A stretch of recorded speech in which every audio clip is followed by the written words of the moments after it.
आता आम्ही या ठिकाणी आलेलो आहोत रुद्रप्रयाग आणि रुद्र देवीचं मंदिर. एका बाजूनी येते अलकनंदा आणि एका बाजूनी अलकनंदा येते बद्रीनाथहून आणि केदारनाथहून येते मंदाकिनी. या नदीचा संगम आहे या ठिकाणी. पहा इथे आत्ता जरा पाणी कमी आहे त्यामुळे वेगळं वेगळं पाणी असं दिसतं, नाही तर दरवेळेला. आम्ही आत्ता मेच्या पहिल्या आठवड्यात आलेलो आहोत त्यामुळे जरा पाणी कमी आहे. आणि हे देवीचं मंदिर.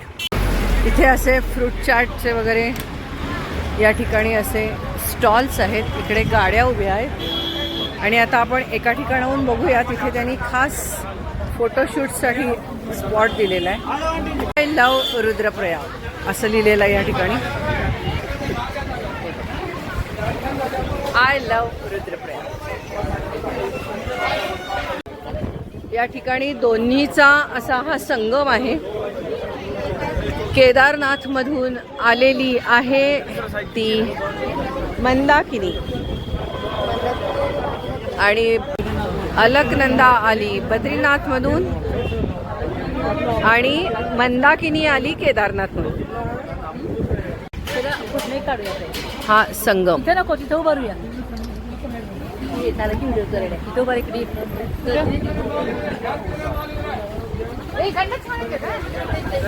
अतिशय सुंदरता, सगळी सुंदरता, फक्त सुंदरता. डोळे भर भरून बघा. खाली आहे ते मंदिर आहे, तिथे जाता येतं. आत्ता पाणी खूप कमी आहे त्यामुळे आपल्याला असं दिसतंय, नाही तर भरपूर पाणी असतं इथे. संगम आहे या ठिकाणी. खाली लोक पण आपल्याला दिसत आहेत.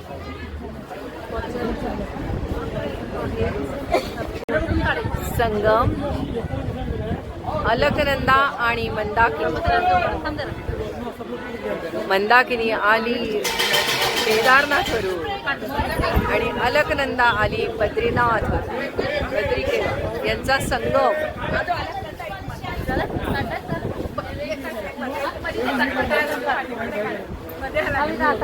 पुन्हा पुन्हा पुन्हा पुन्हा बघावंसं वाटतं हे सगळं, माहिती.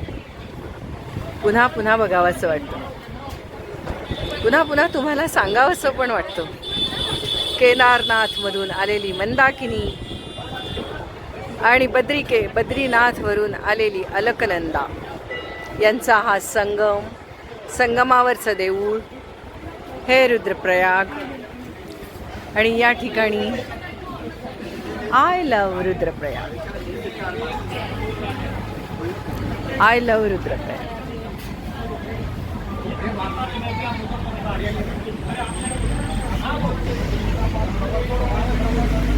माझी चारधाम यात्रा चालू आहे. केदारनाथ खूप अवघड आहे पण आम्हाला ती खूप सोपी झाली. यमुनोत्री खूप अवघड आहे तरी ती आम्हाला सोपी वाटली. गंगोत्री सुद्धा फारशी अवघड नाही आहे. आणि आज आता आम्ही चाललेलो आहोत बद्रीनाथला. वाटेत आम्ही थांबलेलो आहोत हा संगम बघण्यासाठी, तुम्हाला दाखवण्यासाठी. माझ्याबरोबर तुमचीही चारधाम यात्रा करायची आहे मला. माझ्याबरोबर करताय ना तुम्ही सर्वजण चारधाम यात्रा. धार्मिक आणि आध्यात्मिक सहल अशी आहे. आमचा ग्रुपही खूप छान आहे. 18-19 वर्षाच्या मुलांपासून ते 70पर्यंत असा हा ग्रुप आहे. खूप छान अशी ही सहल चालू आहे, आमची यात्रा चालू आहे. त्यातला हा यात्रातला तीर्थयात्रा, चारधाम यात्रेतला हा संगम.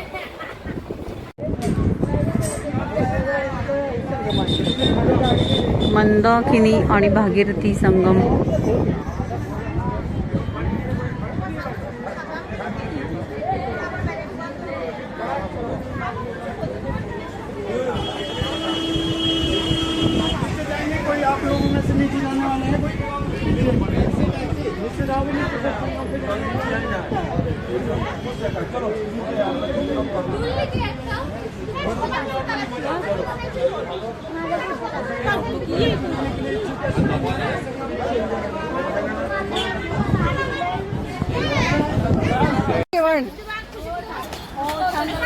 मस्त. तुम्ही सगळे जेवलात?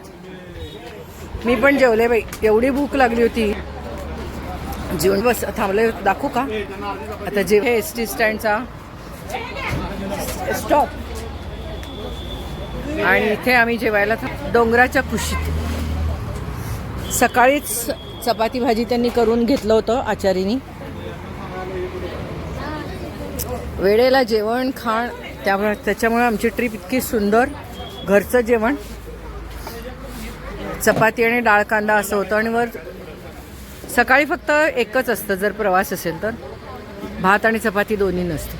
कधी भाकरी येतात.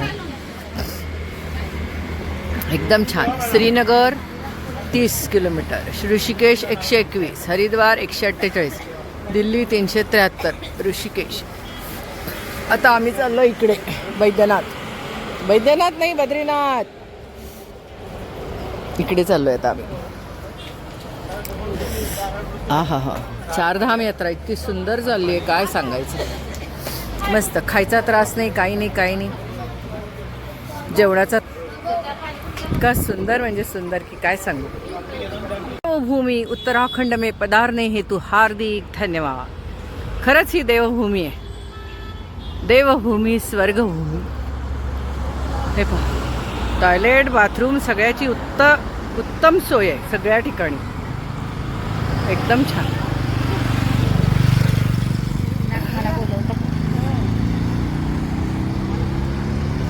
चला, आमची जेवणं झाली, टॉयलेट बाथरूम झालं, सगळं झालं.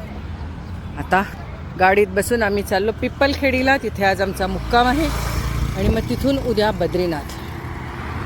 सावधान, आगे भूस्खलन क्षेत्र है, कृपया सावधानी पूर्वक चले.